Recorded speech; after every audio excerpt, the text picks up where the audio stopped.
Uh-oh. You hear that? That's the T hitting the pavement. Over here on Word on the Curb, we don't sip, we spill. Word on the Curb, where the T hits the pavement. Let's get into it. It's Angela, your favorite internet bestie, and we got the vibe. We rocking the housewives, politics, and celebrity gossip, all wrapped into one show. Hello. We are back. Hello, guys. We are back. Yes, we have another eventful live on these housewives. Right. Housewives. We got our trailer also. We got our mid-season trailer. So what are we, episode 9? Yes, episode 9. Picking up the peaches. All right, so first things first, we know, let us know what you rate this week's episode of Housewives. And then let's talk about that trailer really quick. What did you think about the trailer? It seems like it's going to be interesting, but I hope what we see in the trailer is what we get. Because sometimes we see things in the trailer and then it's like, okay. But this season so far has been good to me. Mm-hmm. So we do get to see, we're guessing the whole fallout between Shamea and Porsha is going to go back to, I guess, Shamea saying whatever happened between their moms, which I think we discussed last season about it being the daycare. Yes, right? The mama bought the daycare that Porsha mama lost, basically. Mm-hmm. So she was put out and she bought it. So I figured, I said, now I wasn't, because I said she was going to probably expose something about Simon. But what I was close about is she exposing something. Even though we haven't seen it, and to your point, we don't know how this even ends up getting there, so not sure if Angela is behind. Girl, I ain't feeling that helpful right there.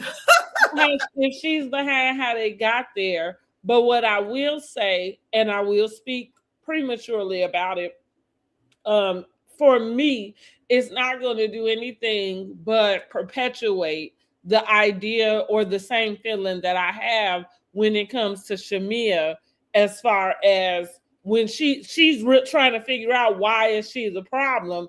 And it's like, you don't see where your actions really started a lot of stuff. You know what I mean? Like, as innocent as you feel like your actions were. So I just think, like, here she is again violating something that I'm not sure why you feel so eager to need to violate, right? Well, we got to see how it come out, because she said, well, right. I'm being premature. We don't know how it comes out. Yeah. So I would like to see how that's going to go. But they arguing about the mama stuff. But see, like I said, because in my opinion, Shamea has already done that, I'm feeling like she's the one. I think Porsha brought that up at the reunion first, though, about Shamea's mama doing something egregious. Right? Because there go that word again, right? She brought that up at the reunion. Mm-hmm. So she didn't bring it up, but I see what you mean as far as made reference. Mm-hmm. What do you mean? I don't think so. Like, if I remember correctly, it never ever. Did it actually come up on the reunion about the details of the daycare? No, but she said her mother did something egregious to her mother. Right. So my point was that she referenced something, but she didn't. In my opinion, that's not bringing it up. You can reference something that's between the two of us, and we can know what we're talking about. Well, she just said that your mama did something first to my mom wrong, so that's a reference too. Well, so I like to see. Yeah, I like to see how that's gonna roll out. But yeah, this episode here, all the players is playing, and Drew is fucking lying. But Oh, okay. yeah, Drew. That's if anybody trying to be Candy, it's Drew trying to be Candy in the gang. This episode to me. You can't even afford to move out your house, but you got 20 people on staff that we never see, but on this episode. I guess I got on staff. I don't think that's true. Like who we see? The one guy, because that was that same guy. I don't care. She got all them staff members, but nobody could get her kids. The driver. That's what. Yeah. So the driver couldn't take her kids to school. The guy who ran that stuff, who ran that stale ass story back about the preacher. Now all the rest of them, I agree. I don't know where they came from, but I feel like Drew is just really like a poser in some way. And on one level, when you know somebody posing, it's really not. There's nothing to expose, if that makes sense.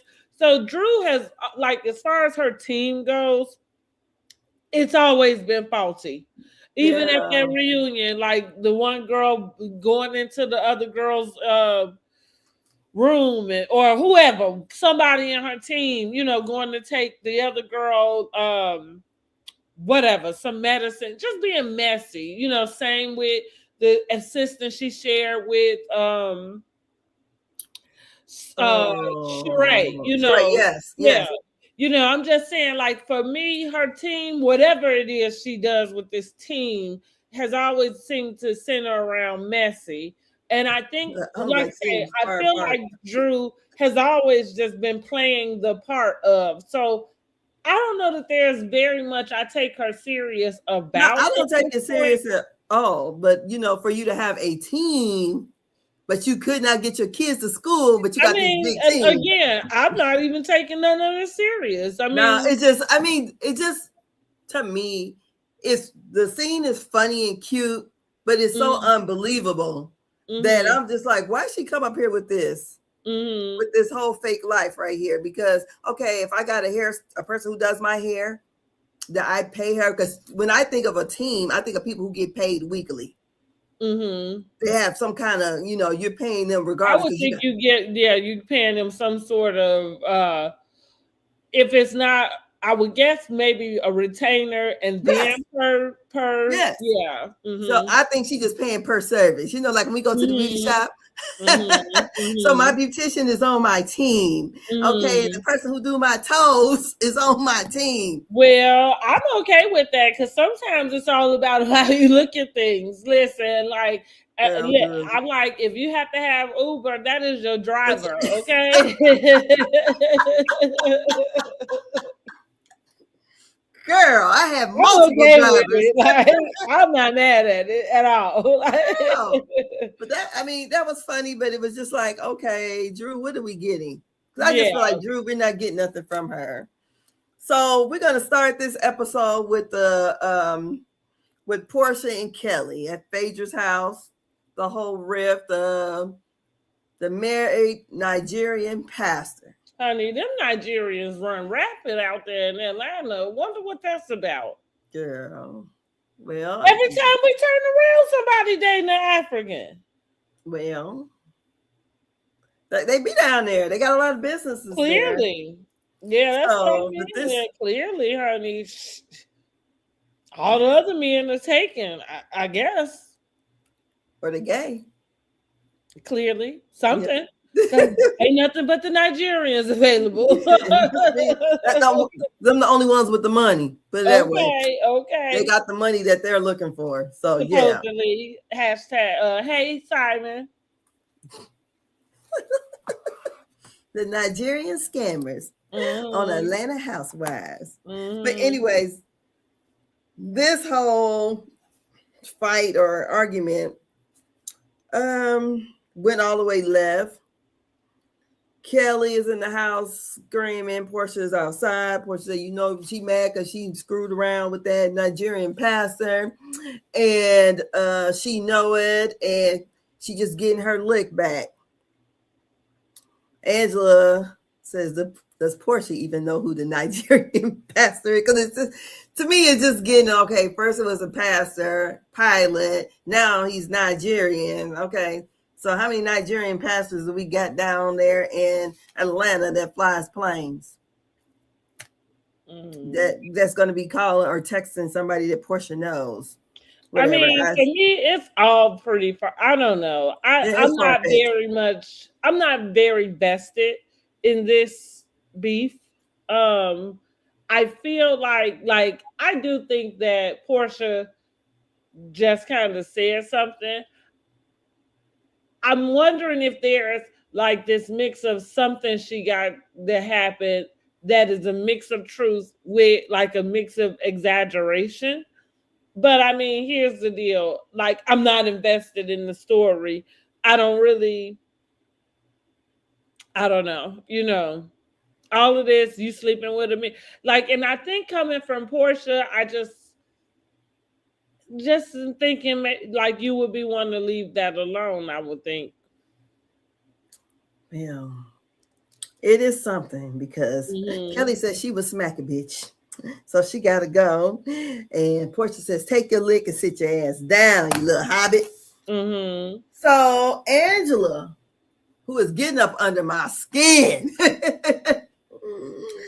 Every Nigerian in Atlanta, where'd she hear that from? She got to hear from somebody. I'm like, oh, so this is Shamea's fault too? Everybody been saying, the Nigerian thing about and Porsha all the way back to when her and Claudia was into it. So I don't know. Okay, whatever. So this Nigerian marriage. It's just funny to me that nobody, and especially when we think about females and female relationships, that nobody does find it odd that there is such vitriol from a person who shouldn't have that much, but you seem to have this relationship with somebody who was formerly close to that person. So I'm not going back to why Shamea is wondering, like, well, why does everybody point at me? It's just kind of like, girl, are you that? But they wouldn't have this if Porsha was non-self-aware. Yeah, but they wouldn't have this issue if Porsha went trying to get her lick back. Her and Kelly wasn't having a problem. Kelly, I don't think Kelly is doing this. They had been. Excuse me. Clearly, she said they had been, but even with that, it is how it's still the way that Kelly, like, it's the whole thing. But we're not seeing Shamea saying nothing. Out for them to have the type of back and forth that they do, it feels very charged. And it feels charged because Kelly got a whole man right now, according to her, Mr. Jarvis. So evidently she must take offense that you lying about her because Porsha said that Kelly lied on her when she made up that lie about her sleeping with a married man. When did Simon get divorced and when did they get married? So that's the thing that everybody wanted to know, and that's what Kelly had asked. I feel like Kelly's issue with Porsha is because she made up this whole Nigerian pastor thing. I don't think that Kelly and Porsha would be having the problems that they're having if Porsha wasn't trying to get her lick back. And we're not seeing it. They said if it's not shown, it's not happening. So we ain't seeing Shamea really talk about Porsha. We ain't seeing her telling her little friend about Porsha. So the whole thing to me. But I think it's insinuated, but also, who is Angela? What I mean, also at the reunion last season, it was Shamea that admitted to forming an alliance, which would indicate that whatever it would indicate that whatever it is you're discussing with your alliance, you're discussing outside of where anybody would be able to know that y'all have an alliance. And so my point just goes back to, that's why it's just funny how nobody remembers that. Well, clearly it is people that remember, because I think that's the reason why Shamea is getting the type of flack that she's getting. She's getting the flack that she's not friends with Porsha anymore. Really does surround her. So, but why is Angela got a hard on for her? Because to me, we had this discussion last week. It looks like Angela is a lap dog. Not saying that Porsha told her to go and do anything, but it looks like she's a lap dog. Yes, but I mean, what is her issue with her? We discussed it last week. Actually, but it's really strong this week. She is doing that to her because number one, probably like I said, probably producer fueled to try to have some type of dialogue started between Shamea and Porsha, because there are rules about it. Shamea exactly. I understand that. But the lie about the rumor about the Falcons, I thought that was a bridge. Oh, now that, now listen, now like when we get there, she did kind of pull out one, and I just thought, but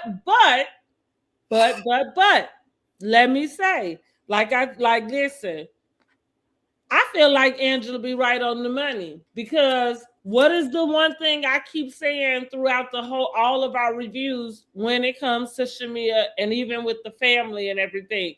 Now, granted, her having her special needs daughter, being afraid to have another child after that, not knowing what the potential of what you have to give, right? If you are able to, all of that is valid and reasonable for that to be a conversation in this place of, discussing growing this family. But even before she had that admission, I admitted to the lifestyle she had. It feels very opposite of one who wants to have, a house full of children running around.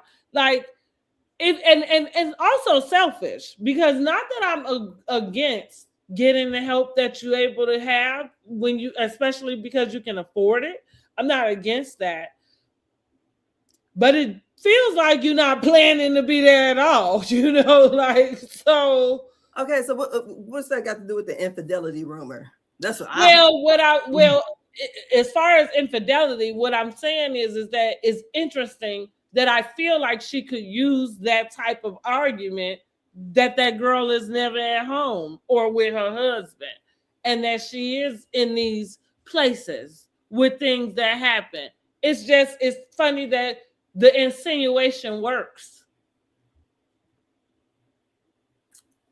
I'm not. You just don't. You don't. No. Feel it for, no, because I see what Angela's doing. Yeah, that's what I mean. Like it just kind of works, though. Yeah, it's not the thing. Angela would be sliding down a wall if somebody was saying the same thing about her, because she had the whole issue. That was her Achilles heel last year. Was Charles.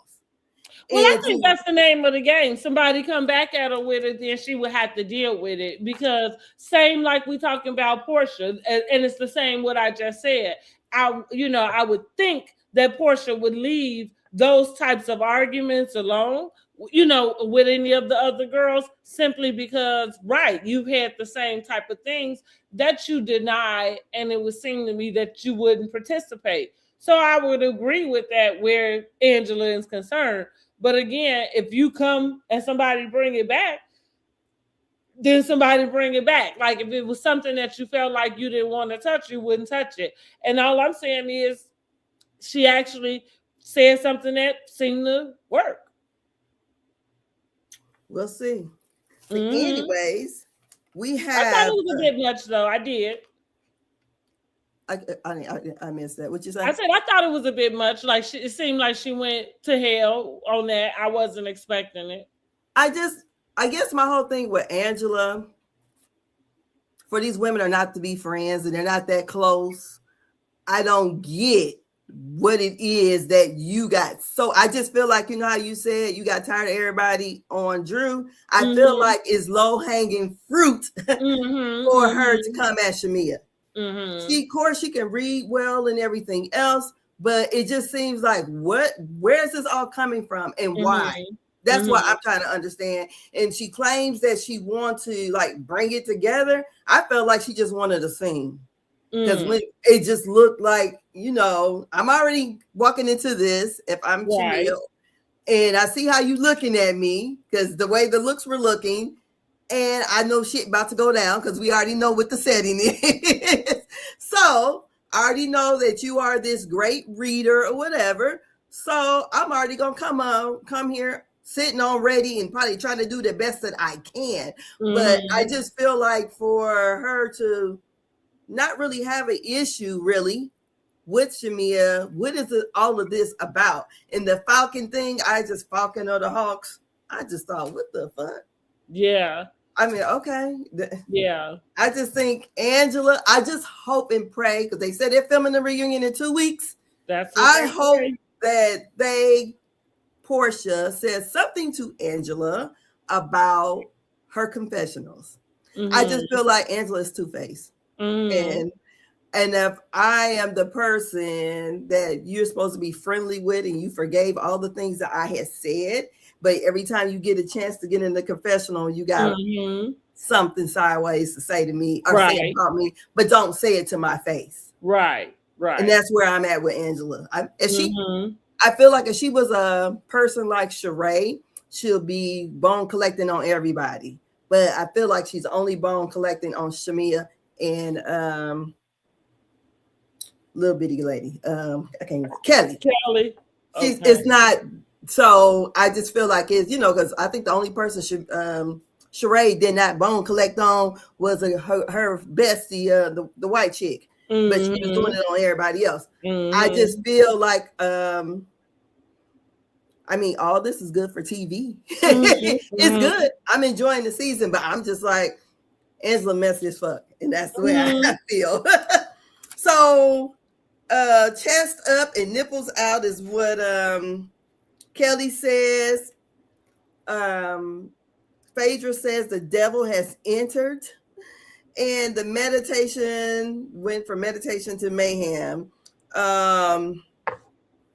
This was all crazy, and I don't think it should have happened. But we still at the pool. Shit. Yeah, we still at the pool.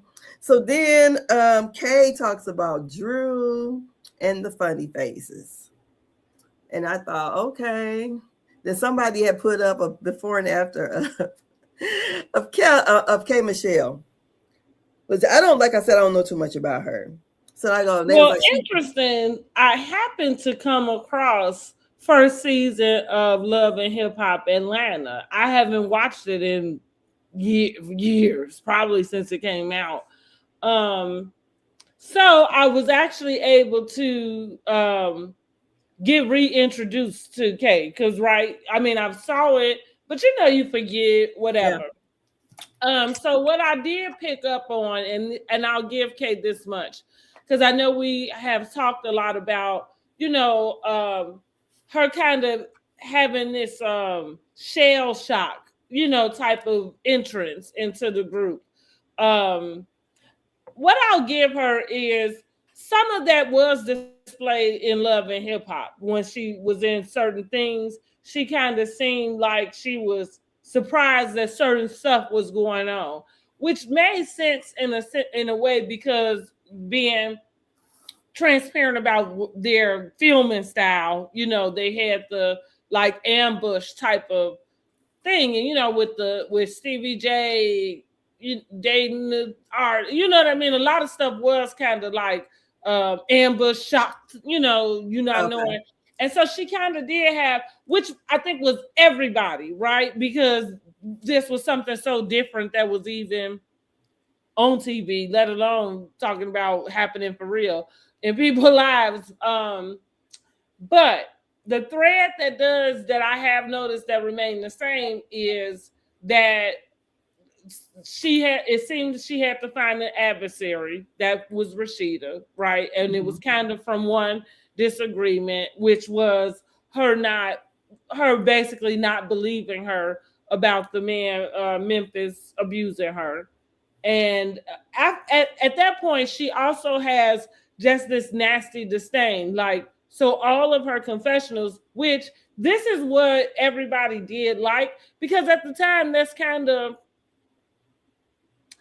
I guess, what was happening, right? The way that people attacked each other was to attack their physical, selves or whatever.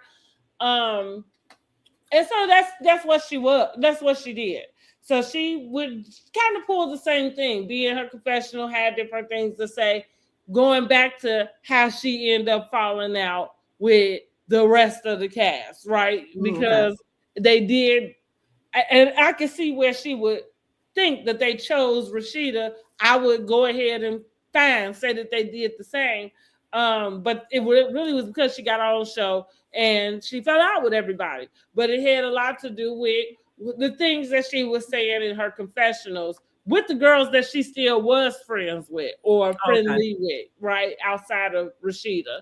But she still had that mentality of somebody was out to get her. It wasn't to the same extent, or maybe it was, because they was calling her the same names then too, like bipolar and schizophrenic. Oh.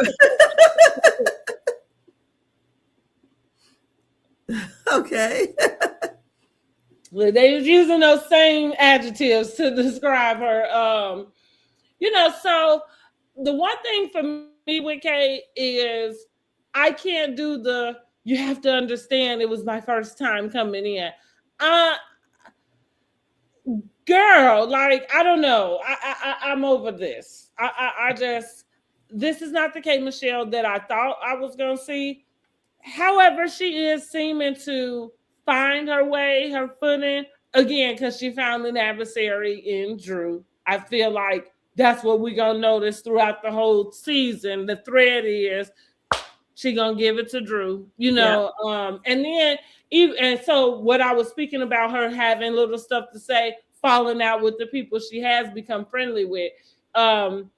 Porsha, when they meet up, she in a confessional. Well, I think that she's not that smart. Say something somebody else haven't said, and so there you go again, having, little slick stuff to say about the person you just made up with in your confessional.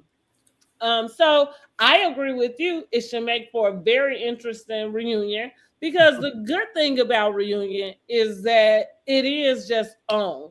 And so there is no time, ain't no confessional to the reunion. You know what I'm saying? So, unless it's a blog, right? Like, yes.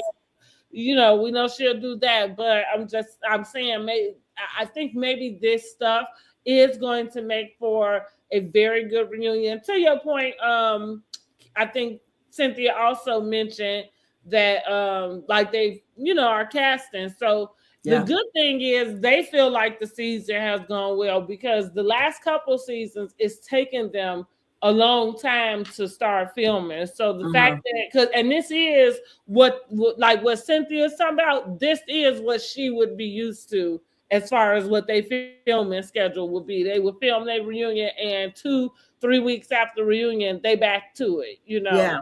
Okay. So again, we'll see how this pans out. I think I'm over K Michelle and this little mousy thing, but I do think maybe that's her stitch. Maybe she found that it works, and I did already say she's a one-trick pony. So we'll just see how the rest of the season pans out. I said to myself, she is friends with Phaedra because she can teeter that line with Phaedra. And that's the thing we talk about Phaedra a lot, is that we don't really feel like we get a lot of personal from her. She give us all the other stuff, but it don't be any depth. Yeah, it's very surface. I think that's why K Michelle has found closeness in that, because she's found somebody she can behave that way with, and they can behave that way together. Yeah. Mm-hmm. So Pinky was upset because she wasn't about to get her food, but she did get a to-go plate. So she was happy that Phaedra bathed her and gave her a plate to go. She loved this Phaedra. And basically Pinky was telling Kay that she feels like Porsha would like to be her friend. And that she got to keep up certain appearances. I didn't know what that was all about, but that's that on that scene. Finally got this over with. And that's funny because I just accused K Michelle of pretty much being the one that do that. Yeah, so I didn't know But if that you was know, not. it's somebody different when they not filming. Mm-hmm. So we end up at Shamea's house, parents' house is the next scene. I think this, yeah. And Shamea tells her parents what happened at the event and how the group is divided. And it seems to be that everyone is kind of blaming her. And her mom was, if they think it, let them have it, basically keep, move on. And then they talk about the journey to have more children and how she's not really excited. She's worried about basically having another baby with special needs and what it would look like and having the last male embryo. And I guess she's just basically concerned about having more special needs children. And if her daughter, what is the name, Shia, be basically her forever baby. So what'd you think about that scene? Oh, I feel like I already said already. Yeah. Yeah, I think if this one didn't make it, I'd be done with it. I don't think I want to go through watching the what's that, Bell Collective, Mhm. Alabama, Birmingham, and that girl was kind of doing the trying to get ready for egg retrieval, whatever. And with all she said she was going through, I wouldn't think I would want to do that. Not if I already had children. And then knowing that I already have a special needs child. So I don't think I would want to do that at all. So then we have a little mini scene with Porsha and Dennis and Pilar. Look like they must have dropped her off with the pre-K at school. Must be school. And then they go over to McDonald's and order some things. We got Drew and what is her name? Dion or something like that. The manager lady. And they're talking about Drew's, all her staff people. So then we pan over to Kellie and Phaedra. The butler opens the door, so she still got the same butler from Married to Medicine. And Kellie is there to apologize and basically tell Phaedra what's going on. Phaedra makes note that Kellie has on a bra because usually them titties are sagging. She said like chariots, swing low. And she was just letting her know she's not filming with her children and how basically her ex-husband is trying to control her. Phaedra tells her she can help her with that, and they talk about the mystery man, Mr. Jarvis. Okay, and that's it. What do you think about that scene? I didn't really have anything that I thought too much about it, to be honest. Yeah. It was just okay. So then we have the photo shoot with Pinky and baby Della. I think she is too cute. And she's some kind of brand ambassador for some kind of company out of Philly. So we have Pinky, Angela. Angela comes with her daughter, and Cynthia. And the meaning of this is to tell Cynthia what happened at Phaedra's sound bath. So they talk about all the things that went down, and Cynthia's so glad her and her cheekbones was not there, but she's going to hold them accountable for getting the girls all together. And what do you think about that? It was a nice little filler scene. Yeah. And so they were planning, I guess, to do like, to get the ladies together. Pinky had already went over to Porsha's house and talked with her. And from what I am gathering, Pinky loves to talk. I said she does soliloquies. She likes to talk and don't let everybody else talk, okay?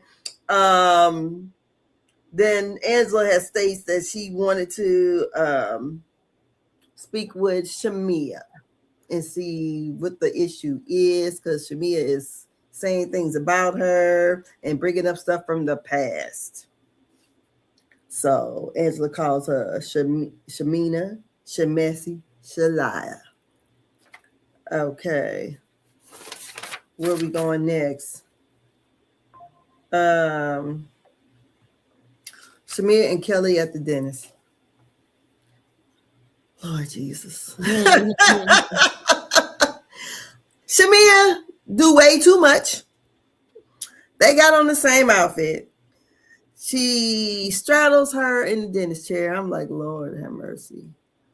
Kellie is getting her mouth fixed, $70,000 worth. My brother had it done in Texas. He spent $90,000 on his. I said, must be nice.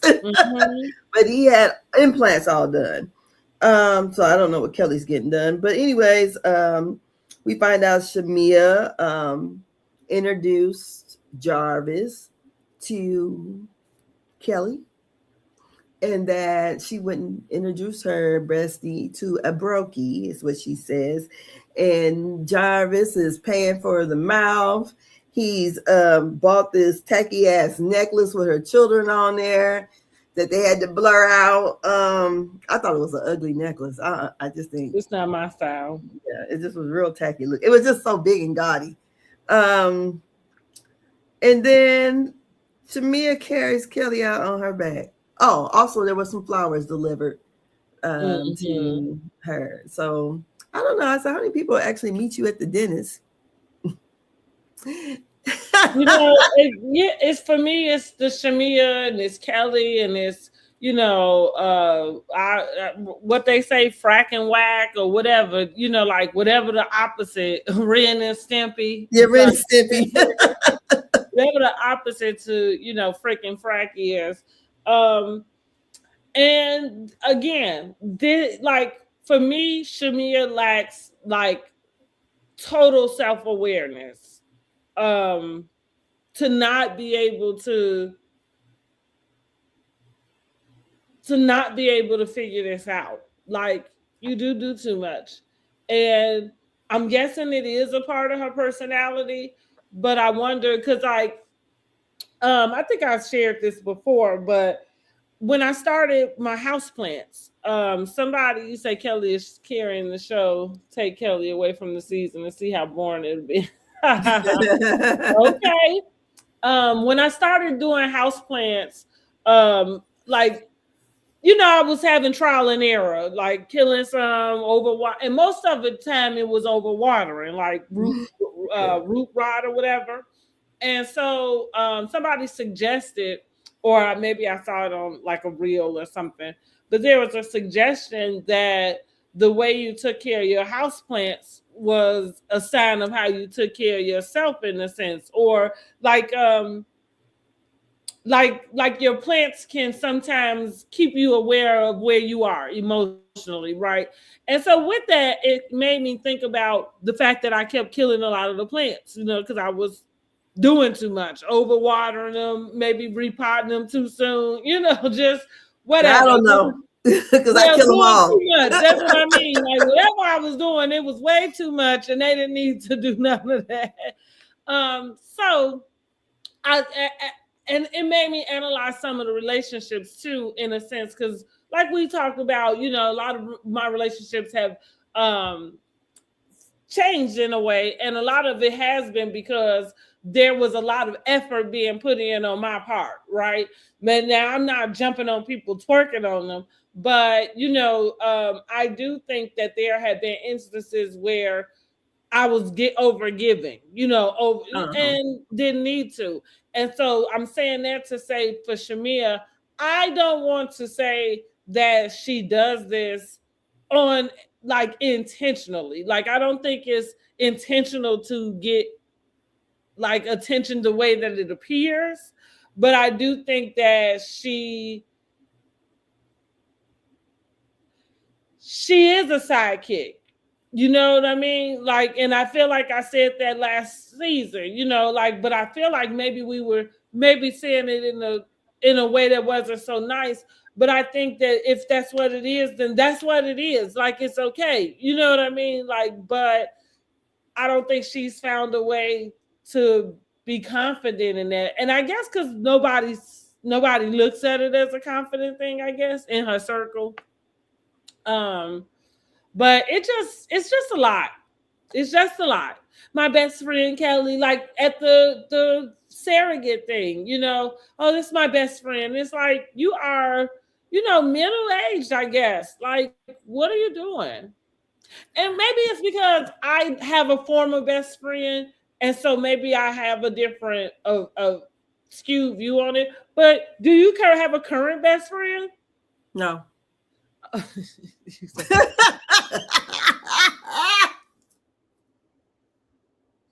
Best friends, I hope you didn't hear that.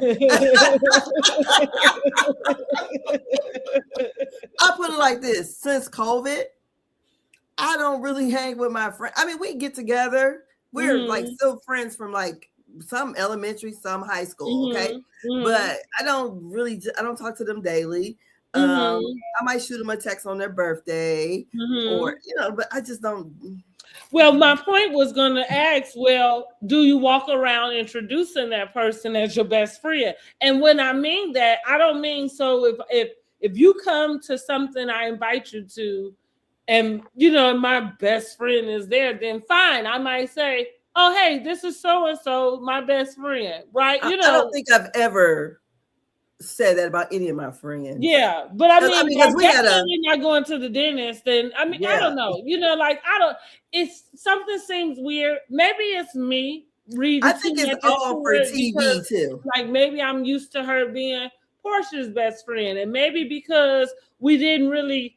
It's unfortunate that the best friend relationship we got was as good as it was gonna get. You know what I mean? Like we didn't get to see y'all be freaking fried.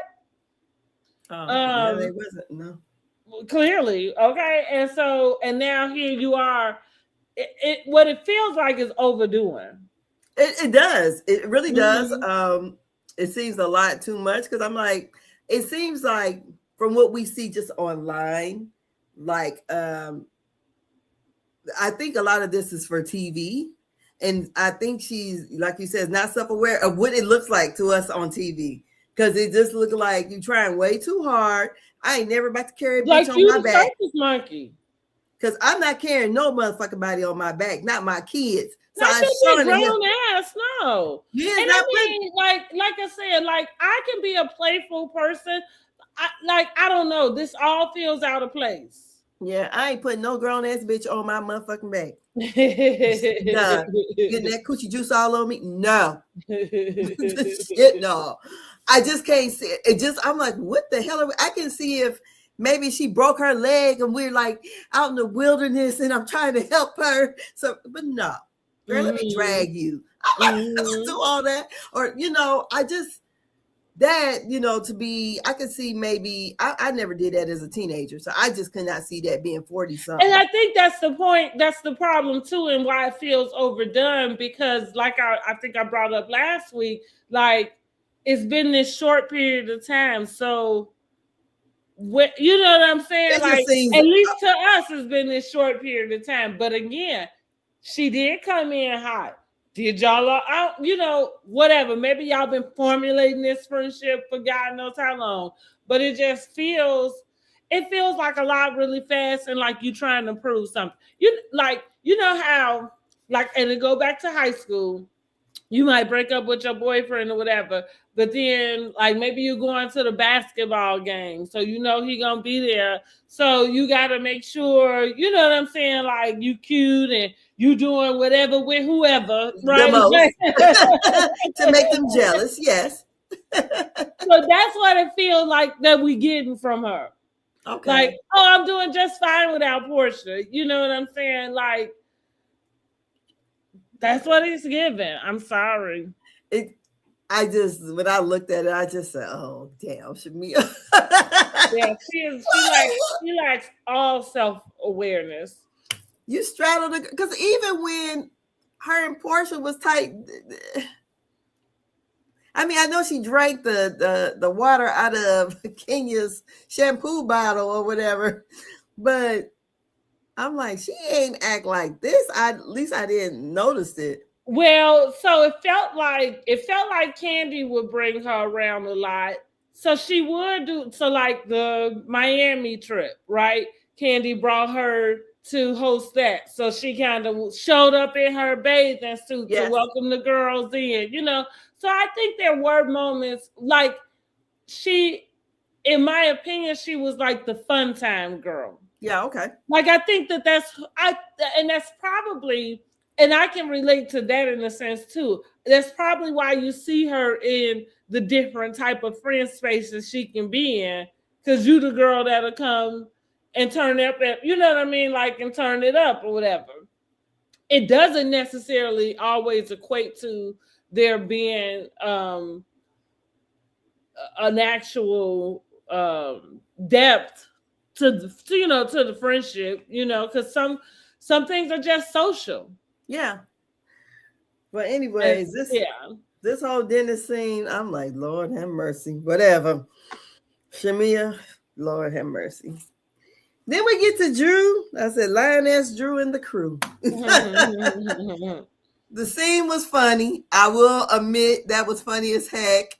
And when the guy was talking about the hairstylist and Drew and her hairstyles, I said, he ain't damn lying. I don't care if the blogs was not picking it up. Drew hair to me be looking a fool sometimes. Mm-hmm. It, you know, I don't like it. I mean, when she's wearing the goat, like at that meeting, she looked nice. But when she wearing the goat naked wigs, it looked nice. But when she don't, it's just like a plastic helmet to me. So she says she got all these people. She got personal staff, business staff, and all of that. And I said, none of the staff could get the kids to school. Oh, that's the truth, honey. You got all these people and your life still ain't manageable. But I feel like that meeting seemed to prove why. Cause somebody getting fired. And what I did not like about some of that with her, because I feel like we saw her meet with the manager first. Yes. What I didn't like at all was her basically not addressing the staff. And it was given, you don't run anything. I don't know, like you said, why are these people here? And they feel like it was just for a scene. Because if you are the artist, if you know that you needed to go out and hire a manager because you late, your team ain't getting shit right, and you know what I'm saying? Like, so you know the things you've told her to come in and do. I don't understand why you didn't address your team in that way and address them in a way where they knew exactly what she was doing there and that their asses was on the line. If that, because that's what it would seem to be to me. And it seemed like the whole damn team need to go, but I'm just like, how much of a team are they? Is it just somebody that, okay, you do my hair today, I'll pay you today? I don't think, like you said, I don't believe she have any of them people on retainer. I don't. They get paid per service, and that's it. Because if she was doing like that, and she could afford all those people, she could afford to move. So, and the judge stepped in, she don't have to move out. So I did see that. Yeah, so a win for Drew. But it was a funny scene. though. I thought it was funny. You know, they was going in on each other, but to me, it kind of made Drew look stupid because it was very unprofessional, and we understand why you having all the problems that you have. Like, honestly. So then we have the luncheon that is set up by Pinky and Cynthia. So Pinky brings K. Porsha is invited by Cynthia, looks like, or by K too, because they had the meeting. But they all arrive. As soon as they get there, it starts pouring down, raining. So Kay said that's a sign for God that says to her to be the bigger person. Kay and Porsha have their sit down and talk. Cynthia and Pinky goes to the bar to let the ladies kind of hash it out. They decide to, if they have an issue, to talk it out with each other first instead of taking it to everyone first. They wave Pinky and Pinky and Cynthia over and say they friends now. They got a 48-hour friend contract. Oh my God, that gave Cynthia some life. The friendship contract. So they flash back to her and Nene. So then Pinky asked, she was like, So then Lucky we for get, Nene, she can be back seen. I didn't notice if they showed her face or not, though. yeah, they did. Okay, yeah, because for the longest time they wouldn't even show her. Yeah, they sure would. And then they so the friendship contract is for 48 hours. And Pinky was like, so did we get to the bottom of the scheme that was set up by Todd? And it looks like K Michelle is forgiving everybody but Drew. She's gonna pin this whole thing on Drew. And she says the scheme was about the funky cat, the long toes and black, and I don't know what else. I said long toes. By the time we get to the reunion, it'll be something else. Cause I didn't even know nothing about no long toes, but okay, girl. So, so she was like, something with her. Yeah. That's so and that's got to be an exhausting friendship to have. Yeah. So she calls Drew to be Sador. And so we finally get to the battle of the reeds. And let's just go here real quick. Okay. I kind of feel like I don't think K Michelle is in a position to try to degrade Drew about her career. I feel like, for what it's worth, they about in the same place. But K Michelle seemed to think she didn't got some. Did she win some kind of awards or something? Listen, whatever she won, I can't tell you about it. All I'm saying is, I'm not saying that they're in the same place, in the same field of work. But what I am saying, as far as a career is concerned, you know what I'm saying? Whatever your successes have been, I feel like Drew has had just as many on her side. Maybe not from music, because we all agree that none of us knew Drew from music. But on the acting, again, she not winning Oscars or nothing, and I'm not even talking about that. She's working. Okay, she's working. She's working. K Michelle's still pumping out something somewhere. Nobody has it on their playlist. But somebody listening to it, I guess. Honey. Well, right? That's what I'm saying. I don't really think. The only song I know by K Michelle is Can't Raise a Man. That's it. I don't know nothing else. That's my point. Because she will list off so many other things, and it's just okay. And so that's what I mean. And the only thing I know Drew if you feel like you can't go and run, off Drew's accolades, it's the same for you. I don't think many people can turn around and run those off for you either. You would have to be the one to say this, that, and the third. Because Drew, the only thing I knew her from is The Game. That's it. And she was playing herself, and I kept saying, well, who is Drew Sador? I didn't know who she was as a artist. So, and I just realized they said she was in White Chicks. I watched that show. That's what I mean, too, is that she has these parts that, again, right? Mm-hmm. Fine that you didn't know, but that's what I mean, we don't know that you have 4 albums. Because I don't know them. I don't really think you have much room, to criticize her, about hers. You know what I mean? Yeah. And also, let's just do this. She probably, even with the Tubi, she probably is coming out where she getting more money, at least for the stuff that she is doing at this point than what she would have been doing back then anyway. So I don't know. Of course, I think Drew's biggest thing is Real Housewives. Mm-hmm. And probably K Michelle biggest thing was being on TV too, in the reality TV world. Because I don't know her music. Only thing I knew about K Michelle is the thing about R. Kelly and the Can't Raise a Man song and the BBL. That's it. Mm-hmm. I don't know too much else about her. Mm-hmm. But that's why I was shocked to see her before and after picture. Mm-hmm. I said, oh, okay. What about what she looked like when she was on Love and Hip Hop? Oh, I never seen it. Mm-hmm. So all I know is I remember it's amazing to see a lot of those girls, like, not just because I feel like everybody, yes, looks different in some form, right? And whether that's like even me, like my face is fatter, or you know what I'm saying? or even getting a better makeup artist. Right, but we know a lot of these people, it ain't just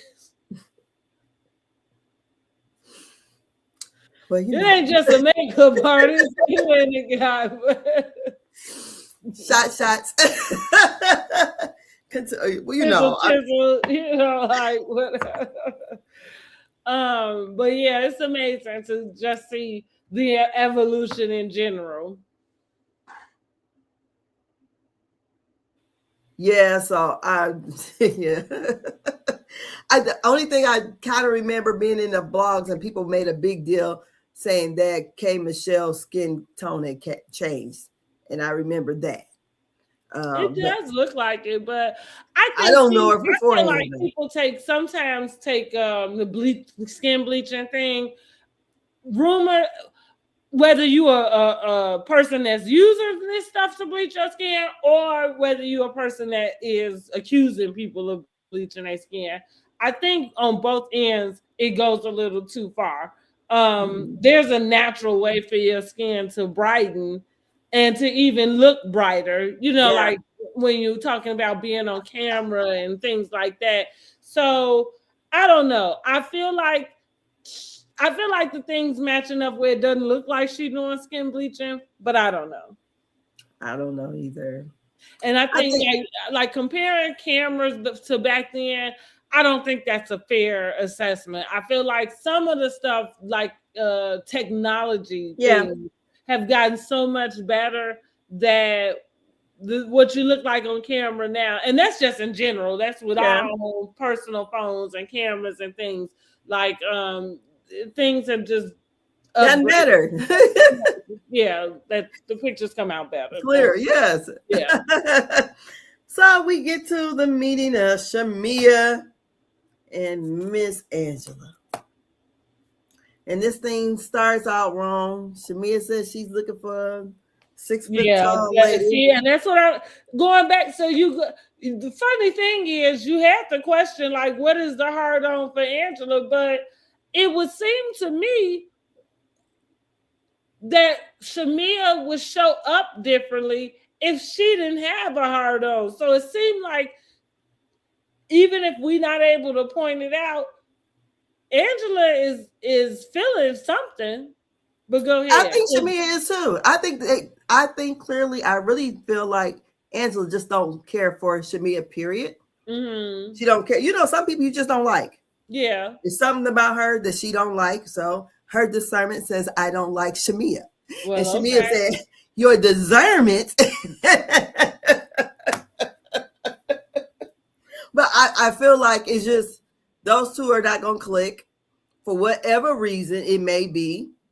That she don't.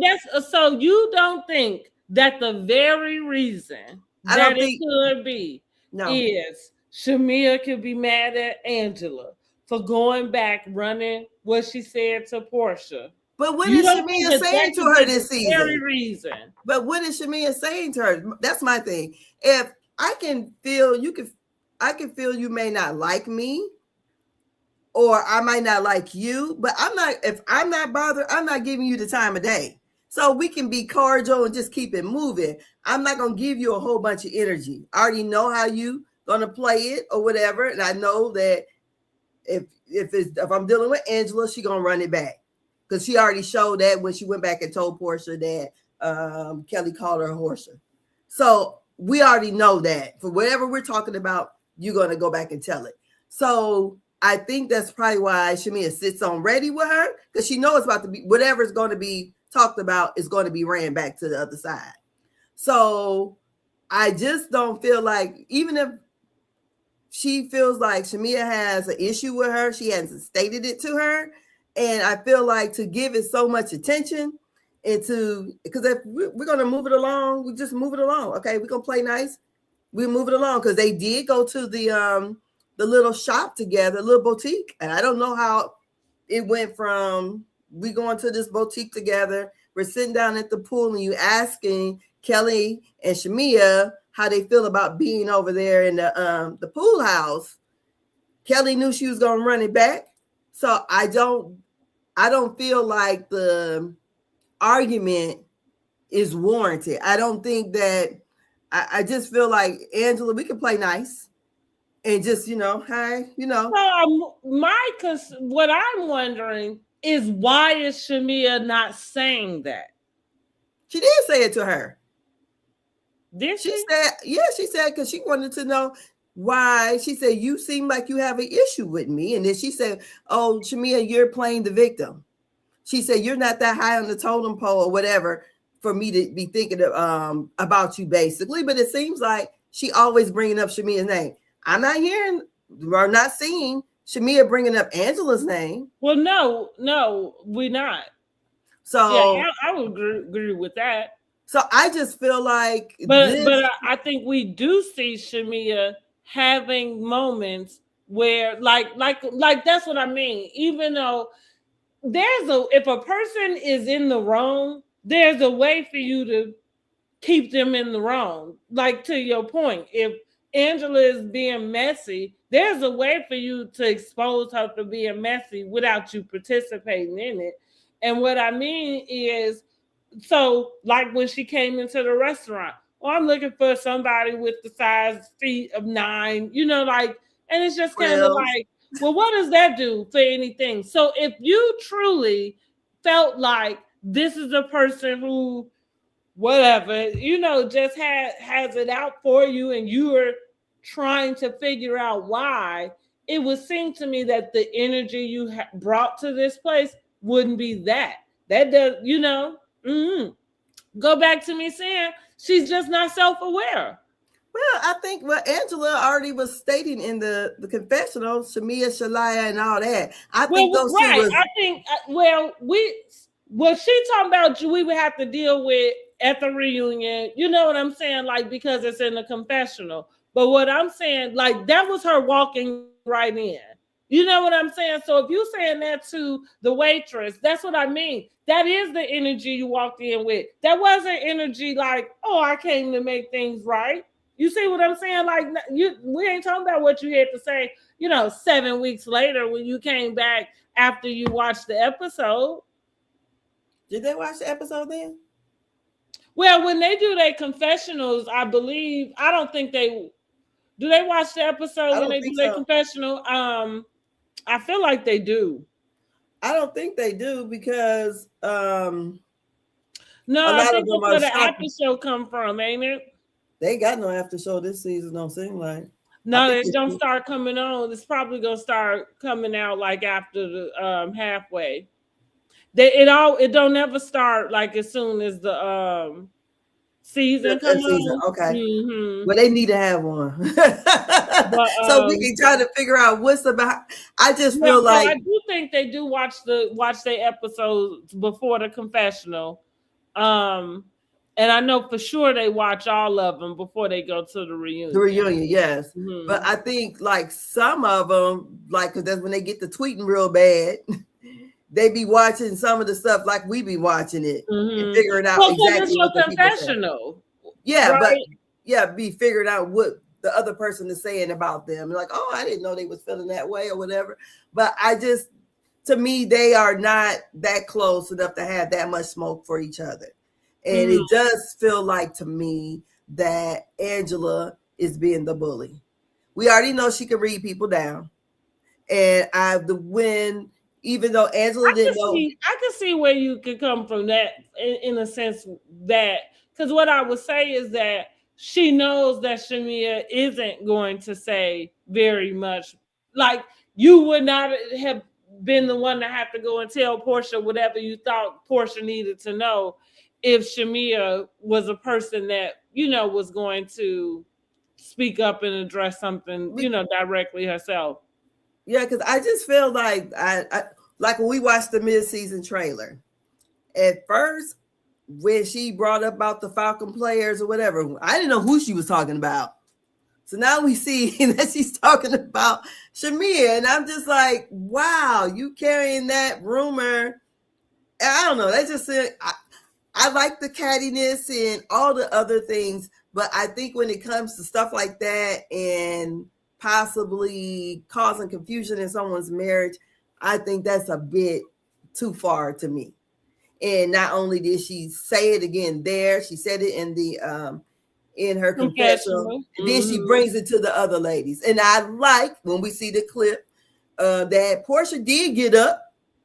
She said, and go back to what I have said over and over again. Like, we can have our opinion about the times we feel like Porsha, left her and didn't show up for her, but not one time in this whole fallout from, between these last two seasons, between what we've been able to watch.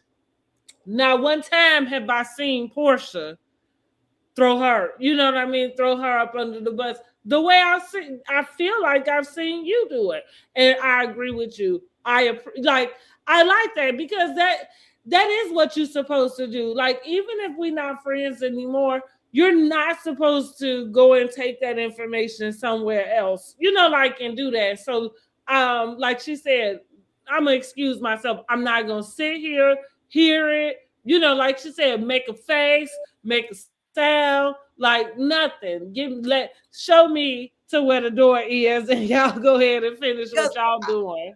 Because so I wonder why they're having like a separate little group meeting over there to Cynthia's, where all the girls invited and the other girls didn't show up, or just before the other girls got there, or whatever have you. But for Angela to bring that back to those girls, I thought that was pretty. I'm like, she messy as fuck, and I can't help it. That is pretty messy. That is pretty messy. Because even if somebody going with it, Shamea got pretty upset about it. Listen. I would get upset about it. I would too, but I do think that there could be a level. See, like, where is your fucking poker face? You know what I'm saying? Like, where is that's what I mean. Well, Shamea don't have a poker face at all, but I'm saying in general, and for any of them, when it comes down to it, if somebody's saying something to you that is not true, where's all the, animosity and shit coming from? Like, why can't you play it cool? Why can't you let a person have it if you're saying something, that's so untrue? What, like, who's believing it? You know what I mean? So that's what I'm saying about Shamea and this whole Hawks Atlanta Falcons thing. Like, it could be just something, just tossed up out the sky, right? And just gonna throw it out there. And I agree with you. That's a little bogus to do. You know what I'm saying? Like, just do something like that. And it feels like an attack on somebody's marriage. But at the same time, how many people will jump on it because you do seem to live a lifestyle that feels opposite from this kept wife? And we also know a little bit about kept wives. So that does not help much either. Well, I also think that a lot of times that Shamea is out, that I think she's probably doing a lot of hosting. I love that that's what she would all want us. Like, I'm okay with that being what is presented.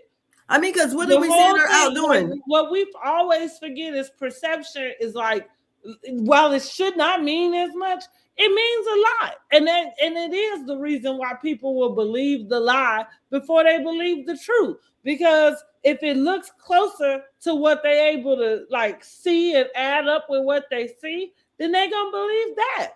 She doesn't. Okay, but what are we seeing her out doing? What is we seeing her out doing? Okay, come on. I'm saying the fact that she is still in that position. That doesn't feel like a position that a married lady to a like tycoon. That doesn't feel like the type of job that person would have. I'm just calling it like I'm seeing it. And like, that's what I'm saying. Like, perception is a lot to people. And that's the reason why people can say certain things and everything run with it, or your whole life fall apart because maybe it was true and maybe you done held on to it for so long, but now it add up so much that, you know, like you've actually been exposed. I'm not saying that that's what's going on with Shamea. All I'm saying is she does not live a lifestyle of this lady who's married to this multimillionaire. And I'm not saying that she's supposed to not work. I'm not saying she's supposed to give up any of her independence, but I am saying that the job of hosting the, you know, basketball game, that doesn't feel like a married lady's job. Doesn't. Now, a married lady can't host nothing. She was working on the radio too, so neither one of those jobs. No, I'm not. Well, I think the radio, in my opinion, is a little bit different. The radio is a set schedule. They're so totally different. I think basketball games and football games is a whole nother atmosphere. And yeah, because it's like what I would say about radio personalities. Let's say like me dating one. I had one that would hit on me all the time, and I always tell him like I wouldn't date him for the simple fact that it's his job to be personable to everyone, and especially women. You know what I'm saying? Like that is your bread and butter. So the fuck do I look like? You know, coming in trying to date you and then feeling some type of way. You know what I mean about whatever. You know what I mean? Like you smile. That's the way Gerald did. Whatever it is, huh? Maybe that's the way Gerald did it. She was already living her life this way, and he accepted it. I don't know. You can say whatever you want to not agree with me. No. He's married to her. No, what I'm saying is he accepts it. He's accepting it. She's not changed. She's doing the. Well, I mean, clearly he does accept it. You know what I mean? Clearly, but I'm just saying that that's the reason why it's going to be something that she probably is going to have to fight off. Yeah, but because it is not adding up with the life that you want us, that you presented to us. You being the hype girl at the Hawks game, it just doesn't present the same. And I'm a firm believer in when shit makes sense, it makes sense. And when it don't, it just fucking don't. And it ain't like, I want to know a married person who has that type of job, who does it and been doing it all the while they was married. Because I can even understand you started, but that's not a schedule for a person with a family with small children to have basketball games at night that end at 11. That's what I'm like. It's still party girl activity. I don't think so. I don't, because she could be on the radio hosting, and that to me, the hosting job on the radio and that we go hand in hand.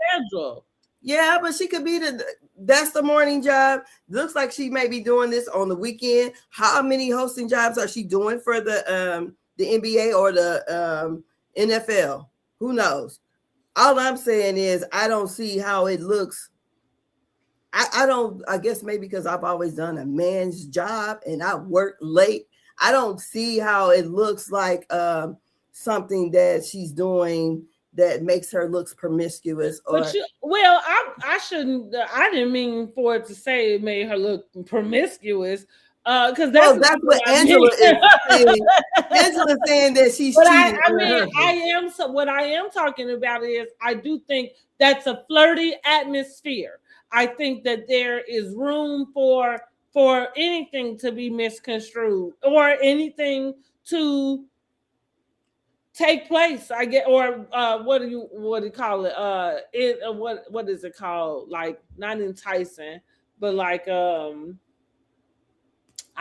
can't think of the word, but I'm saying I didn't mean to say just because she does that makes her promiscuous. I didn't mean that. I just think that it is a lifestyle that opens the door for other things to be taking place other than that be the job. And especially even when you say, well, you work male dominated jobs and which had hours that to your point, you probably used to men working, right? Coming in at 7, 8 o'clock at night, or whatever. 10, 10, right? 11. Like you say, yeah, like those are those type of hours. But I think that's fine, because at the same time, I don't know that you was actively trying to, get pregnant and grow your family. Like those things just don't align with what you're doing. Going to get liposuction, like now this kind of go back to what Curtis had to say, even though he said it wrong to Quad and King, like about being in line, but that's kind of what I am expressing, is that what you're telling us and the way that your life is operating, the two are not meeting. Those things don't line up. And I do think that sometimes people don't look at what they asking for and then where they are to receive what they even asking for. Why that could be a problem with why it's not being given. I don't, I'm not to say that I can speak for why anything is not answered, for anybody as far as we concerned when you have something you're praying for. But I am a firm believer that your things should line up. How you're living, the actions that you do, the way that you move should line up with the things that you're saying out your mouth and the way that and the stuff that you desire. Yeah, but I some don't people tell people that they I don't desire live right at love all. and run around sleeping around, all over town. Those things just don't go together. Yeah, but people get babies all the time, so I think whether No, she's I mentioning, agree. I agree. But see, like we can't use something that happens because it's a part of a process and then not look at when you're trying to go outside of a process. Like what you're describing is, well, people have unprotected sex and get no, I'm pregnant just saying all the people have time. babies. Right, That, right. That's what that I mean. things are People not get lining up, pregnant but all they the still time have without it. ever even trying. And you're right. But we're not talking about that's right. That's a process that nobody's even questioning. We're talking about the part where you're doing something and you're trying to, and you really are questioning why this is not happening. And I will use that for any aspect of life. Yeah, but I That think if God, you have something that you are praying for, believing for, or whatever that is, and it hasn't seemed to come around, I would evaluate what it is I'm doing. Now, if you're lined up the way you see fit or the way you feel like it should be, then you in a waiting season, and that's what it is. But well, I think God shines. He reigns on the just and the unjust. So I can be all lined up like Dr. Jackie and still ain't got no goddamn on baby. So it is whatever's in the cards. I feel like that with her getting the liposuction or whatever, maybe she thought all the embryos she was going to have is what's going to happen. It don't seem like she want another baby. And which I am glad that you say that, because that would align with why her lifestyle is the way that it looks. but no, That but would, what I'm saying that would here totally too, align with it. Do you yeah, but what understand? I'm Do you saying know too what is alignment means? they still have that one embryo, and what they're gonna do? Throw it But away? I am saying, but you really said something pertinent that like you said, I don't think she wants a baby. I agree with you. I don't think she wants a baby. I think everybody watching that episode will come out the episode feeling the same way. I don't think she wants a baby. And what I'm saying, just to validate everything I just said, is that was, in my opinion, that would for sure align with everything that she's living right now, that she don't want a baby. A person who is really wanting a baby, their life look a little different. And that's all. And that's just I that don't on know that. if it look a little different. I feel like she's not gonna go It through that does. It process looks different. of But we can egg agree to retrieval. disagree. Cause that's what I mean. When you say you don't think she wants a baby, the reason why you can think that is because her life lines up that way. I You think would it because you would what feel she different said. if she had something different. That's a male-dominated world, but in the ball players world, things are different. This is a younger atmosphere. Most of the women deal with the players for status. Okay, what you mean? So tell us more. What are you saying? I want to know more because Shamea, I'm not saying that she is sleeping with any other players or not, but I am saying that that type of thing, that she'd type be of quite a bit rumor. older than most players. Hmm, She would be quite a bit older than most players. that's true. Mhm. I mean, but she don't look Unless it. she, So let me tell you that, like, right, there ain't about to stop nobody, honey. oh well, no, but I'm talking about if she likes the men with the money. Seems like Well, yeah. Now, I would agree that she doesn't feel like a low ball. You know what I'm saying? Really, all I'm saying in general is that the optics don't look good for Angela to have pulled that type of rumor, and put it on her. With that, what I'm saying is the optics don't look good. It would be easy for even if somebody wanted to lie and say something like easy, and it's just really because of all of that, the atmosphere, the optics, whatever. It doesn't mean that anybody married can't do the job, but it is just saying like, you just leave yourself open for some stuff. And clearly, maybe that is some talk around town. we'll see. Yeah. We'll see. Because seems like it should have came out other than from Angela, who don't be out. Maybe Mr. Charles brought it back with his old self. Never Who know, knows? honey. I know that the season to me is good. So far, It's so giving good. us. I mean, of course, I'm liking it. It's giving me a nostalgia of Housewives to where there's enough happening, even though like I'm not invested in like the Porsha and Kellie deal. I'm not really sure where this Angela and Shamea thing is going. But I will agree that everybody is clocked in. Finally, K Michelle found her adversary, and so I think she is going to clock in for the rest of the season. I don't really have much expectations for K Michelle for the rest of the season. I'm ready to see her at the reunion. Yeah. And what I do like that Phaedra did is the whole trader type setup. Oh So yeah, I like that. Mm-hmm. she gives us that. Mm-hmm. She gives, Well, funny enough, they go to Scotland, which is where Traders is filmed.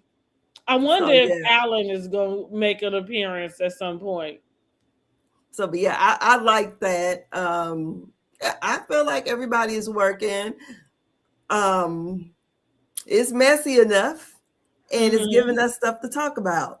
And Mm-hmm. if those women, I feel like I really don't feel like the cast need to change because you need all those type of people on the a show like this. Because if we took off everybody that people don't like, it wouldn't be nothing to talk about. Right.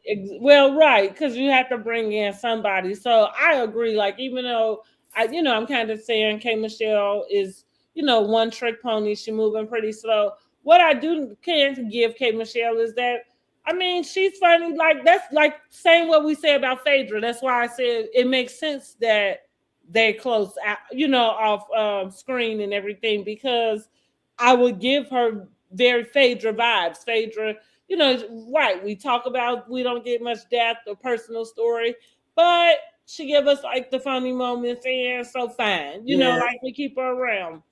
I think this is a good dynamic. We haven't seen this dynamic with the girls in some time, and I do think it would be nice to see them come back. I don't think we got to worry about it. I think they all will be back for season 18. Yeah, I don't think we have to worry about that one bit. So how are they doing in the ratings? Because some people are saying that I guess the day of is not doing so well. Oh, I don't know because I haven't paid attention. That's what they were saying. They had some of the lowest rate, but it was like But I feel like it's got to get caught back on, right? The last 3 seasons they really spent in the dumps, So I feel like this is a comeback season, and we can just give them some time to come on back. Well, I think also because people, don't watch TV like they watched 10 years ago. So a lot of people are watching it on Peacock the day after or whatever. Yeah, well, so, that's what the cable companies get for charging as much money as they do. Girl, Like and I use a free trial for YouTube TV, but that YouTube TV wanted $80-something, and that doesn't include like if you have a Netflix or you know what I mean, a Hulu or whatever, you can get all of the cable stations. And at this point in time, I'm not even sure why cable is charging that much for what they have. They whipping my ass off. Yeah, come on. So because I watch mine on Peacock, and it just is what it is. I'm about to make a lot of decisions because like I tell people, my life just has to add up, and I'm a firm believer that I'm not letting the government tell me, how I gotta live in a sense. So I'm about to make some little changes that's gonna be beneficial to me in my pockets. And girl, I had ordered one of those infinite hula hoops months ago, right? And they just took something out of my account like the other day. I said, what is going on here? Right. Girl, I didn't email them and everything. I said, I feel like I've been frauded because it's some kind of subscription I did not sign up for. Oh, wow. I think it is. I said, because I had to go back and make sure, I did pay for this back in April. So why am I getting the charge this month for, and I've already completed my sale, got my thing. Girl got the damn thing and it's just sitting. So, but I said, and to be frank with you, I'm not even using the damn thing. Put my motherfucking money back in my account. Right. They sent me an email. Right. But I'm just, like a lot of those things, like when you order something, then it comes along with some kind of like monthly thing. Mm-hmm. Then you have to go through and try to figure out how to stop it. Mm-hmm. So that's why a lot of times I do things through PayPal, so I can at least go to PayPal and stop it, whatever. Right. But I think they catch you coming and going because sometimes I don't really be paying attention. I'm like, what this fee is? What? Where's all this stuff coming from? And we in this kind of economy. I'll be paying attention more to my bank account now. No, for sure. Not for nothing. Well, I'm about to turn my car in because I thought about it, and I've been a little behind, but paying, and I'm just like, what am I doing? And then at first I was about to go and trade it in, and I'm like, and I told myself, well, this must have been the Holy Spirit, but it was just like, why? You know what I mean? Like, I work from home. Really, it's just the convenience. You know what I'm saying? Like everything that I would need to do, I can do without it, and so they charge extra for parking where you live? Yeah. So that's what I'm going to say. Like, if I get rid of the car, I get rid of the garage fee and I get rid of car insurance. Like, you know how much money that frees up for me? You know what I mean? Like monthly. It's a no-brainer. And my little brother, the two brothers that have the restaurant, the one that he does not drive. Mm-hmm. So, but my other brother does. So, but the parking and stuff up there in New York it costs a lot. Mm-hmm. So, but my brother, he commutes back and forth to Fort Wayne all the time. But my other brother, just like when he's moving to Atlanta.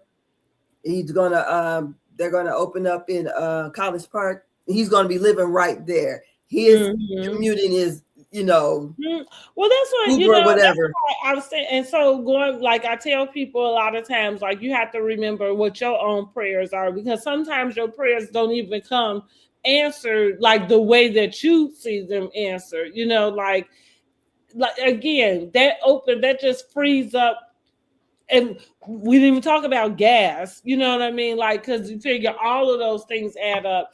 And so, like I said, I understand that there's a convenience that I'm going to miss out on for a little bit, just because, right, I ain't going to have my car to go jump in and, go do whatever I feel like I want to do or what have you.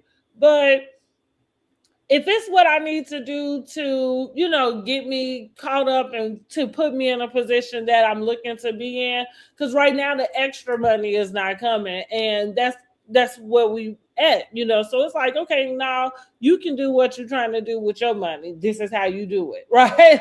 Yeah. And I know my son got my car, and he went to Chicago to get his hair done.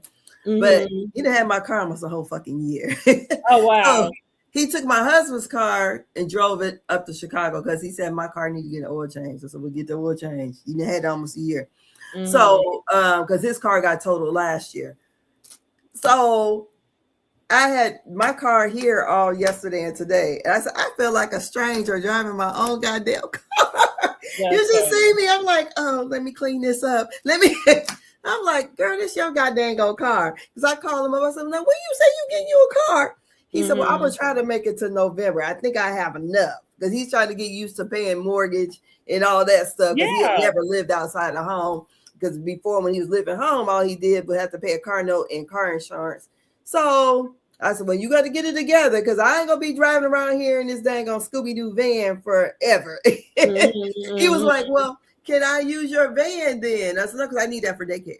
So you can keep driving my car. I said, but you better get the brakes fixed and the oil change because I'm not driving it, So that's was his reason why he didn't take it to Chicago. He wanted to drive my husband's car. I said, but I'm around here just like, that's not trying to mess up the car like I said, I feel like I'm a guest in my own shit. I ain't drove it in so long. But yeah, I can understand because when my son, his car was totaled and we actually got that car off our insurance when it got totaled out. We had 5 cars on the insurance, so we're down to 4. But our insurance with my son on there was $869 a month.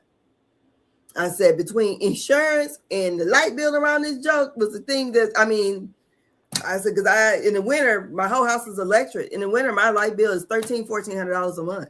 And I'm sitting here like, and it's cold up in here. I had to put new windows and everything in there. I got to wear sweaters around here. So I could understand. I said, I've noticed just in this economy, just noticing how things is. I said, because I've been, that's how I'm watching. What's this coming out of my bank account? What's this over here?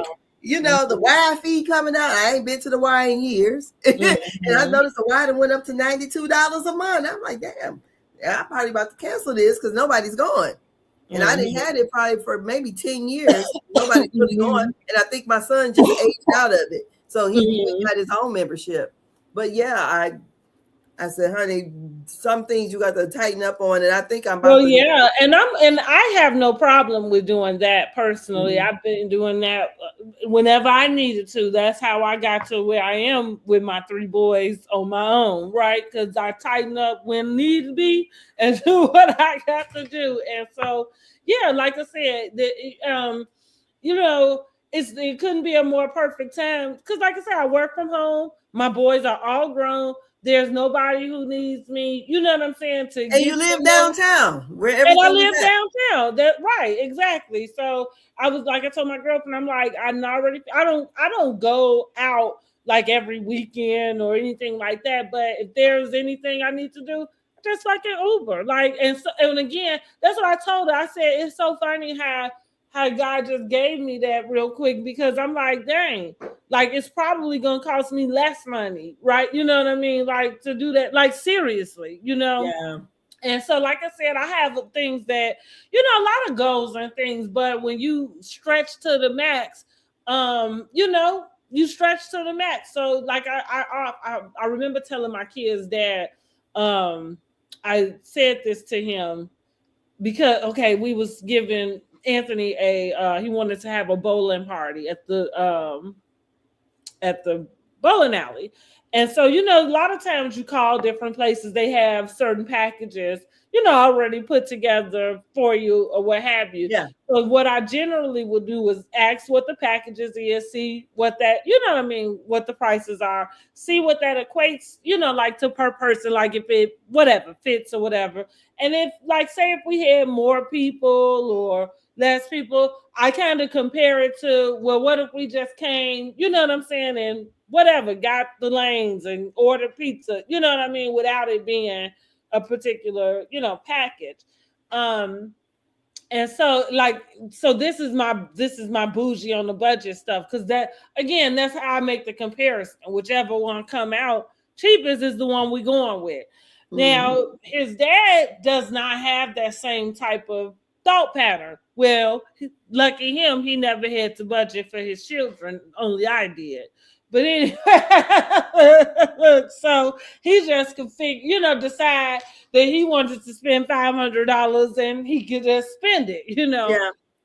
And so I asked him, I said, but do you let the world tell you what you're gonna pay, or do you tell the world what you're gonna pay? And that's kind of what I mean. Like, even when we think about gas, my mom, how much gas? How much gas? It's like, well, I don't give a damn how much the gas is. If I done budgeted $20, $40 for this tank, that's what the hell going in it. Now, I'll adjust what I'm doing in my car, you know what I'm saying? Like, to make sure my gas lasts me for what I needed to do. If I got to get back and forth to work, then I got to get back and forth to work. And I can't be ripping and running all over the place, But that's my mentality. It's just that those are the things I feel like I can control, and I just will whenever I'm able to.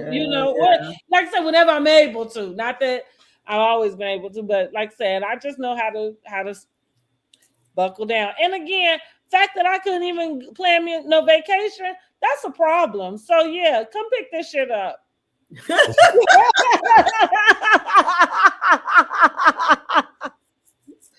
Girl, I'm doing these getaways. I got their money up. Come pick this, wrap this shit up. And listen, I have already asked for that to be something for me, is to not have to leave the house unless I was going on vacation or leaving the country. So like, that's why I tell people, like, you have to remember your own prayers. So yeah, come pick this bitch up.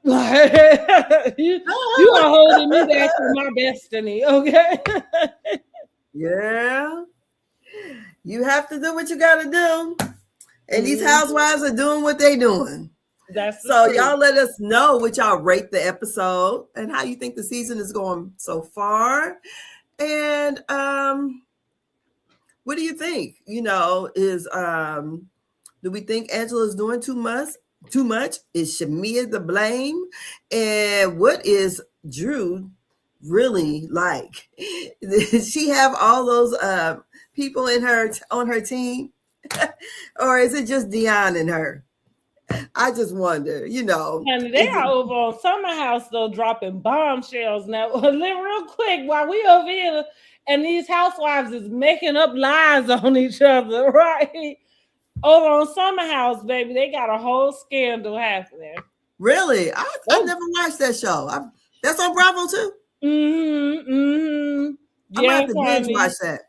Well, I don't know. Well, listen, here I go. If you do binge watch it, maybe just go back to 3 seasons before that. Like, you ain't got to go all the way to the beginning per se.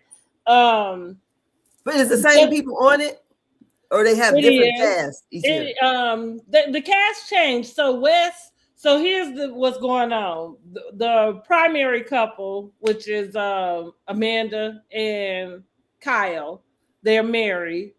They didn't start off on the show married. Anyway, basically they announced their separation, turned around, found out her and Wes, which is one of Kyle's good friends, they all film together and go to the share house in the summer. But now they together. But Wes was formerly like dating Sierra, which is good friends with Amanda. So it's just real messy. Oh. And for the record, Sierra is the black girl. Everybody else is white. Okay. I'm just going to put it out there. And just so everybody know, I have said it since the beginning. Sierra didn't have no business on that fucking show in the first damn place. Once she started fooling along with that damn country boy West, I knew it was going to be downhill. And the boy is like he an F boy, but more than that, I feel like he is just wanting to be famous. Yeah, so it's kind of sad to, Oh, and to he's a watch white y'all, guy too. huh? He's white too. Uh-huh. Okay, so the girl Yeah. is the only black girl on there. Right. Okay, Well, she got only black it's person. another one, but she not in the mix, like in the scandal. Which she Oh, just came though, because so Sierra been there by herself since probably about 2020, because that's when Sierra came in when Bravo rushed to diversify all of their shows. shows. Okay, just put Mhm. one black person on it. Got any other person of color? Well, now they do. So now it's two. It's one guy and one girl. And I want to, when you say person of color, they probably had somebody who was Hispanic descent. I can't Okay, be, for sure. white adjacent. Exactly, exactly, and that's my point in general.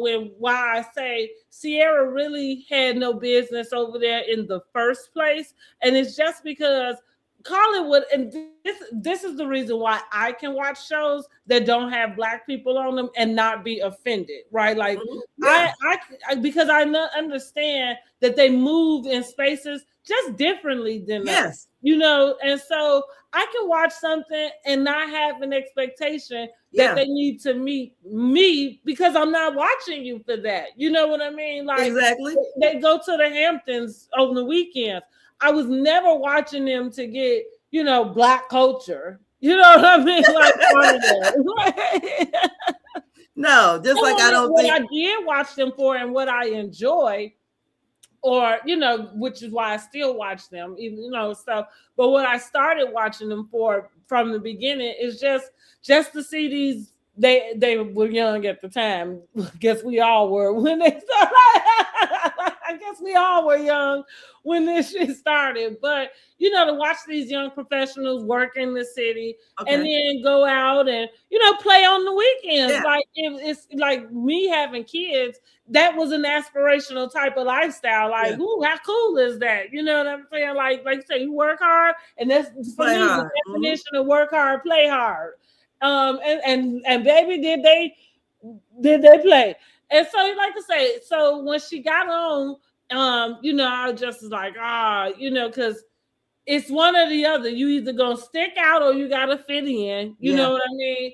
And so then she started dating the guy West, and none of us really wanted to see her date West. But then it kind of came out that he was like DMing, like girls was in his DM, like this is his first season and stuff. And so he's getting, excited about being on the show and the fame or whatever he about to get. So they broke up. They spent the next season pretty much not talking. And then they get together this season. Now, the deal with Amanda and Kyle is that they've always had this rocky relationship. But the reason for that is because Amanda is just here for the show also. You just can't tell because she does nothing at all. Like nothing at all, literally. And so Kyle can be an asshole, but he's one of those like you ever met a nice asshole, like somebody who you kind of like, but they still can be like a dick. Marcel? I guess, yeah. That right. That's a good one. So like that, like he's likable, but he had these like asshole qualities. Yeah. That's kind of Kyle. Like that's kind of like he just kind of moved in this way that always seemed just like a little bit not kind to his wife. And like I said, but his wife was just kind of like a rug. And so, and then for it to all be like that, she been hooking up with friend Honey, who is her who she's supposed to be good friends with, and K Michelle is over here pulling exes out the sky to blame,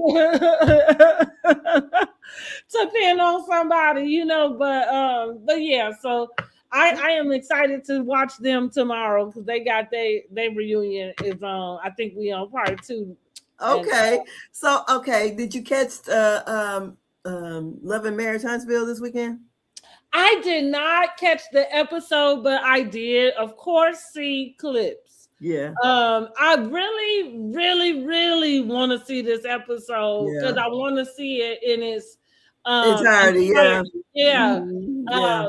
So well, what I'm gonna take from it, the whole listen, Martell gets it. He acts out, but I really do have to back him up on the whole Maurice thing. Like, yes, you drink and drive. that, yeah, that was far fetched. Like, I hit a tree, a pole, and an animal. Like, and you went drunk. Look, what is Warner Brothers around here or something? Because that sounds like, like a cartoon skit. Yeah. And yes, and because I have this sick or dark or twisted sense of humor, I would have laughed at that too. If somebody I would have too. You got hurt. Told me that, and you looking at me right in my face, and I know you okay, I'd have laughed. And I'm surprised that you're not laughing. Every time you gotta open your mouth up and say that shit. Because like when my son he had 2 challengers. The first challenger he didn't make the first car payment. And he called, he had just left for work, and he called us back in probably about 20 minutes. And I'm like, what's going on? He's like, I just hit 6 deers. I'm like, what? Girl, as we driving down there to see him, it was nothing but God, because that car was total. Yeah. But as we're getting there, you seeing these deer body parts all over the road. He's like, he just came out of nowhere. Just a whole herd of them. Girl, and the one deer, when he hit, the hood went up, so we kept it from coming through on him. So, but yeah, shit. We laugh about it now, and he don't get upset. But Maurice, but when he called, he was very in distress. He just couldn't believe it. I'm sure. Well, yeah, I can imagine. Yeah, I said, damn. I can imagine, but yeah, like at this point, like you can't laugh at that, So I don't know. I look, like you said, Jewish doing something. And then I didn't understand where he was really trying to go when he was asking Kimmy about, what the deal breakers were. But I appreciated Kimmy's response. I thought that was as mature as you could respond, about anything. And then what's the Marceau and Tisha, that conversation. Yes. Because he'd already had that conversation with Maurice. Mm-hmm. And Maurice told him about, talking to her about, buying her out. And she just took it another way. I said, I kind of get Tisha a little bit, because when my husband talking to me, I'm like, God, if he talking forever, I ain't hearing it. I'm like, okay, whatever. I seen that part, but then heard part on that, but then how he felt like he wasn't being heard. And, so all she can hear was divorce. That was it, but no, you're not buying me out and this, that, and the other.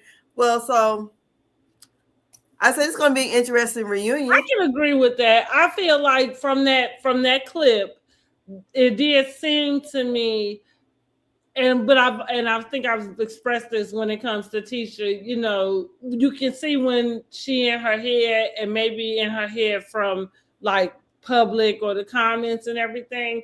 I think she is so worried about what everybody is going to think about if he wants, like if he buys her out or because the conversation, did you see did they show a clip of the conversation at the table where she was talking to Ken and was kind of asking him like, what else did you hear about Marceau? Yeah. Mm-hmm. So I can, me personally, that I would never had that conversation at the table. Well, I'm gonna take up for Tisha and just say, like, I think she only did that because sometimes you have to take something that other people use as a weapon and just run it back to them.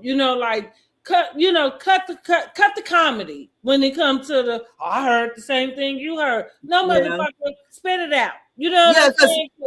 He did it I mean, you know what I'm saying, huh?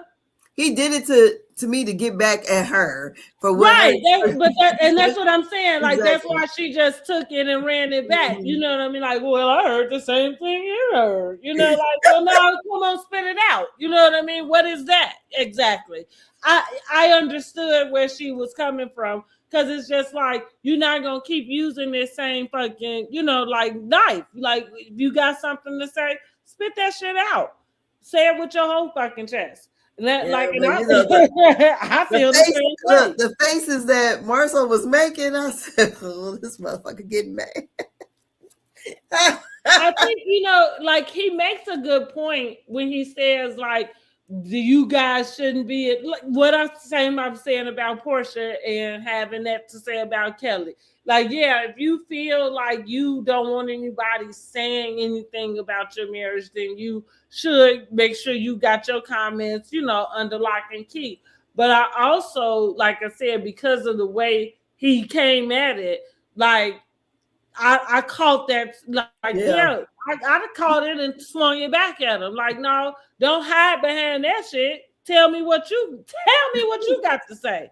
You know, and that's you know, one thing I don't like about people is when they do that little stuff. Yeah. I feel like it was, and I hope I'm not mixing up shows because I do think it was on this show. Oh yeah. It was between Tisha and Destiny when Tisha said to her, it's a whole lot more I could have said that I didn't say. And Destiny's response was, well, please do. You know, like, and same that, like, that's my response all day. Like, don't hold your tongue back. But the thing is, for me, when people do stuff like that, like, that's somebody who I ain't never, like, and it don't matter if we get in the same room, we might talk again, but I don't really fuck with you like that. And I said, look at him trying to get back. I don't really fuck with you like that. Because what that tells me is it is something, you know, it's something, you know, sitting up in your belly. Yeah, because he was like pissed about it. Get off your chest. And I don't want nobody to ever be confused. You got all the space to say it to me. Please let me know. Don't you dare hold nothing back. Don't wait until, because I'm telling you, you might think we okay, but you know I ain't working with you because that's just shiesty. He goes, yeah, because I could say, so I said, what? Oh, so because when Tisha was talking to Trisha about it, I didn't feel like Tisha was really trying to be messy. She was just basically saying that you can't believe everything that people say because they say people in he and other people's DM. So I didn't feel like she was just being really messy. But I didn't either. So I thought, maybe the way that Trisha took it back, but Trisha over there spinning the block and acting like she ain't spinning the block.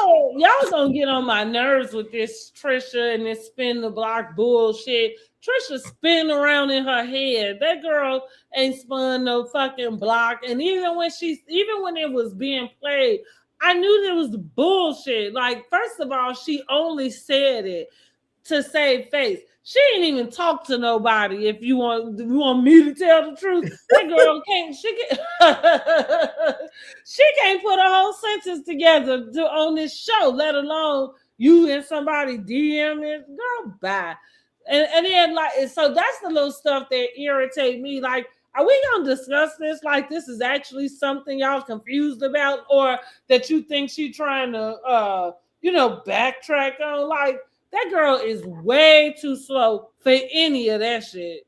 Girl, she's an engineer. No, being smart that way doesn't mean that you are smart in other ways. Yeah, so that's what I mean. Like, she doesn't really have common sense. It doesn't seem like. And with that, so she's just as smart as, let me put something in your face and tell you to, memorize this or tell you what to do, and then you can execute it. But as far as like being able to figure shit out before it happened, she not finna do that. And that's why she used the wrong term, trying to say, and then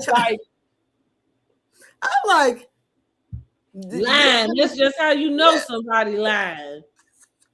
Oh my goodness. So the hopefully maybe this will be their last season. I'm tired of them, Trisha and Ken. I am. Well, they're not together now, right? So I don't know. So she's finally divorced. Good for her, but she did seem really sad about that. Yeah. So she's divorced. So I was like, maybe she had spent the block with her ex-husband when she said it. But girl, I don't know. But yeah, no, I knew she was lying in because it was way like even for when it came up, it was so delayed after y'all even had the conversation. He spent the block and I spent the block too. Huh? She said, right, that's what I'm saying. It was so delayed. It was like, well, girl, like, no, you did. You just did that to be able to say it, you know. Yeah, exactly. That's why. Yeah. But, you know, they have their reunion coming up. And I wonder how that's going to go. Well, Destiny seemed to have had a good season, I would say. Yes, she did. She really did have a good season. I would say. So congratulations, Destiny. It only took umpteen seasons. But hey. Destiny Payton. She the MVP of the season. Who would have thought it? Yeah, right. Nobody, especially after that, like bull with old boy and the other girl. Oh, girl. Yeah. Is he out of jail yet? Yeah, he is out of jail. He is out of jail. Girl, when she did that interview with Dr. Heavenly, Destiny, and she was fine. Dr. Heavenly was asking her questions about that guy and found out the man didn't even have a high school diploma. Dr. Heavenly was like, y'all arguing over this man. Girl, I know, honey. I know. Listen, I'm gonna tell y'all the story and then we're gonna get up out of here. It's gonna be real quick. I remember, like, so I'm young with my kid's dad, and when we first broke up, we still had, a little bit of back and forth. So he was dating somebody or talking to this girl, and not for nothing. So he ends up going to jail. He violated his probation or whatever. He had to go to jail. And the girl started arguing with me over on Facebook. Because I don't know if it was Father's Day. It must have been something like Father's Day or something. And I must have posted something on his wall. And so she came up, right. So she came up under and had something to say to me about it. And I went back and forth with her, but let me tell y'all, all it took for her was to say this one sentence. And she never got nothing else out of me again, right? She said, well, I'm gonna be picking him up when he get out. Girl, you got it. I was like, you can have it, like, you think I'm gonna go back and forth with you on Facebook about who going to pick who up from jail? Like, and that's what I mean. Like, you don't even know me well enough to know, like, that's not what I do. You got it. You got it. Go ahead and have it. You get your man, girl. Go get your man.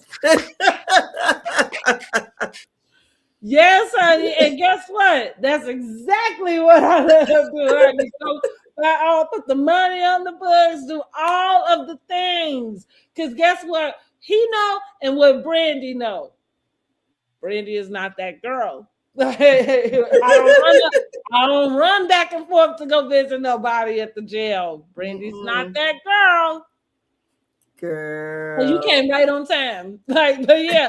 So I'm just saying, like, I literally, like, I was like, what do I look like arguing back and forth with this girl? Like, you realize how low brow, that is. That's very low brow. I ain't about to be doing that. Not at the dang on prison. Now, no, but yeah, you can have it, girl. Yeah, man. But Dr. Heavenly face was just like, what?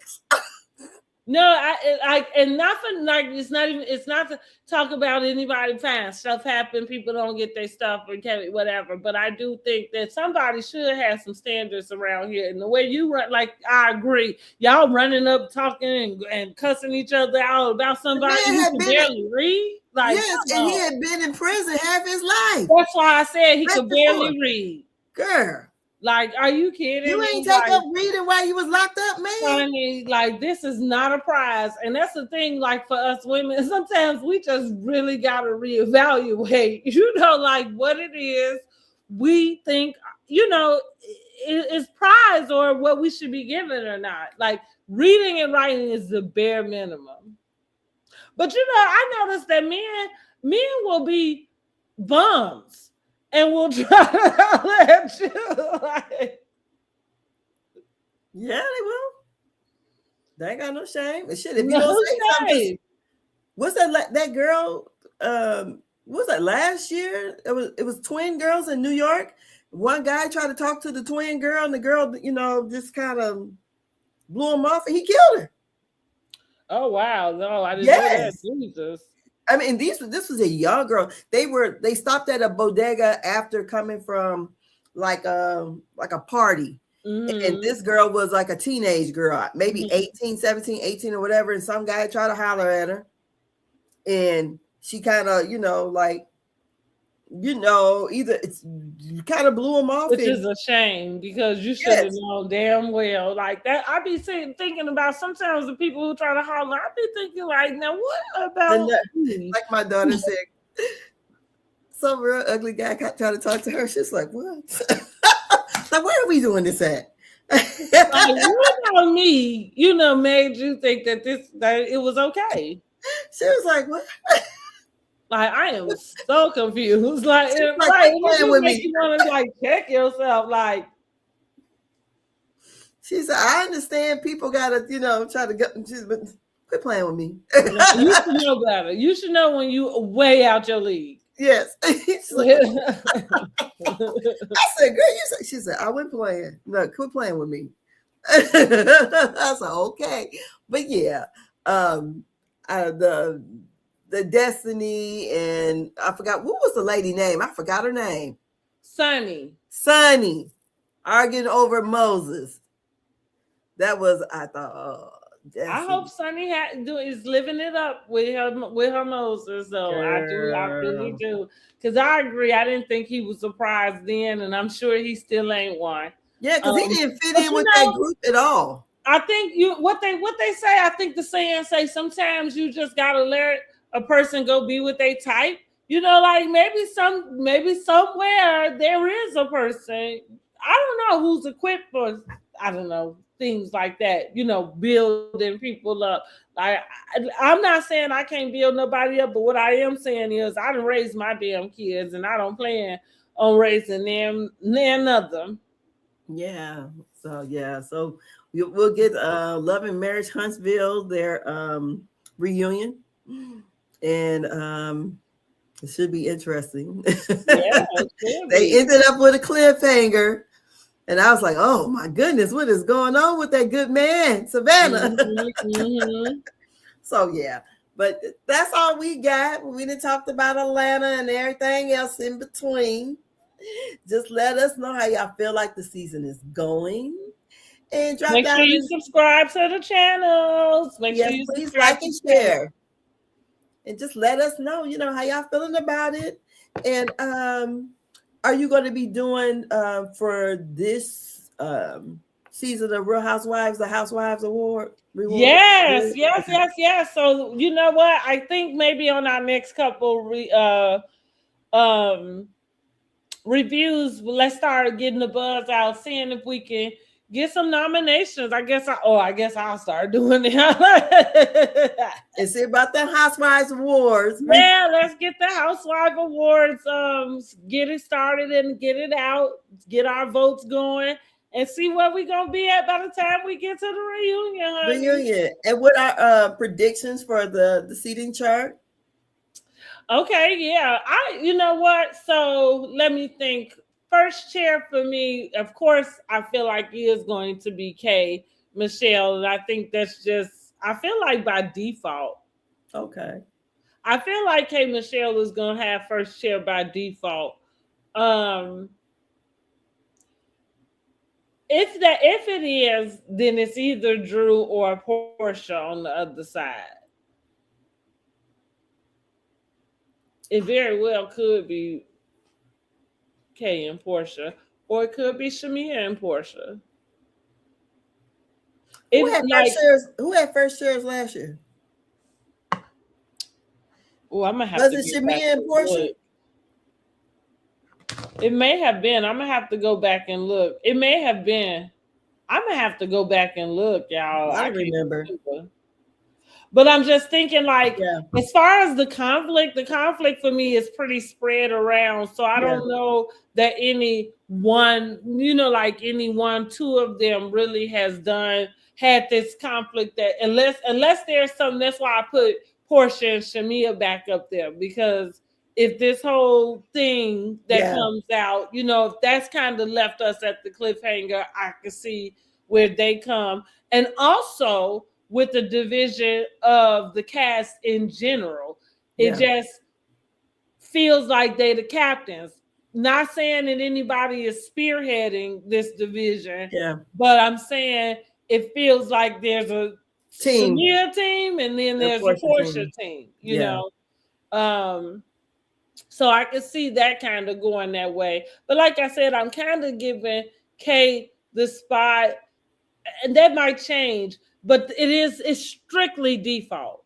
I promise it is strictly default. Because it seems like she's gonna just keep on with Drew. And now also, just throw this in there. I guess Bravo is definitely opening their horizons to who they willing to cast, because apparently on RHOA they've just casted a Real World alumni as a friend of. Oh, okay.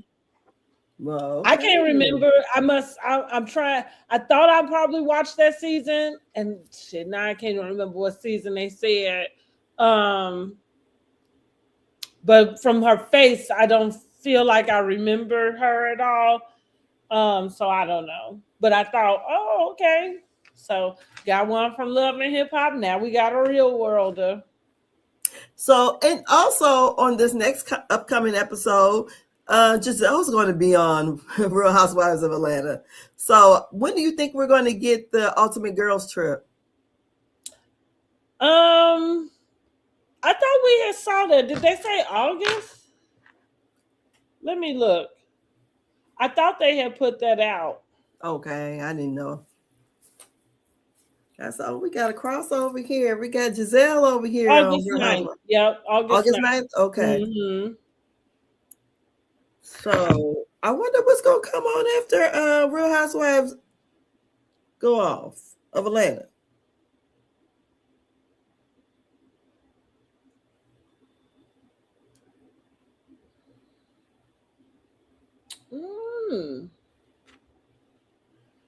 I don't know, because it don't seem like you think we probably make it to what? New Jersey, so it's not like they coming on. Rhode Island is airing now. I still haven't really got into them, y'all.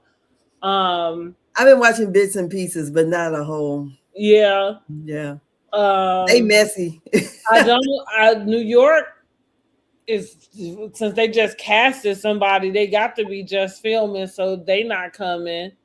Miami's done. So I wonder what's going to be on Sunday nights. Yeah, it feels like it's going to be Bear. We'll see. Yeah. So, but that's it. That's all. Catching up on the things and looking forward to the next episode. Like I said, I'm loving the season. And what did you think about the confessionals, the in-scene confessionals that they have with Shamea and Angela at the end of the episode? What do you mean? Did I miss something?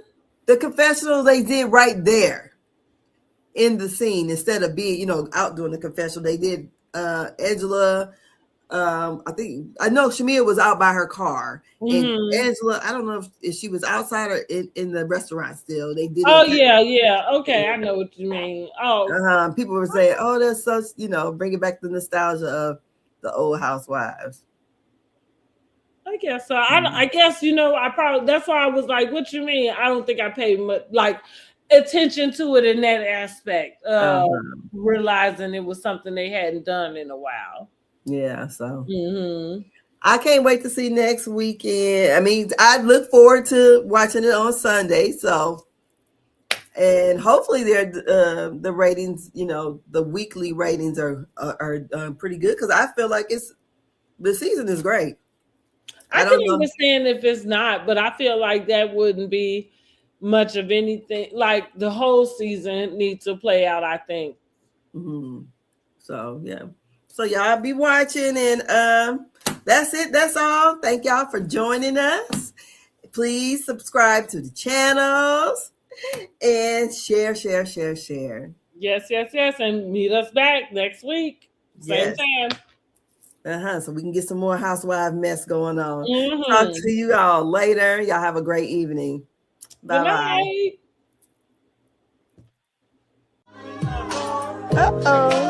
You hear that? That's the tea hitting the pavement. Over here on Word on the Curb, we don't sip, we spill. Word on the Curb, where the tea hits the pavement. Let's get into it. It's Angela, your favorite internet bestie, and we got the vibe. We rocking the housewives, politics, and celebrity gossip, all wrapped into one show.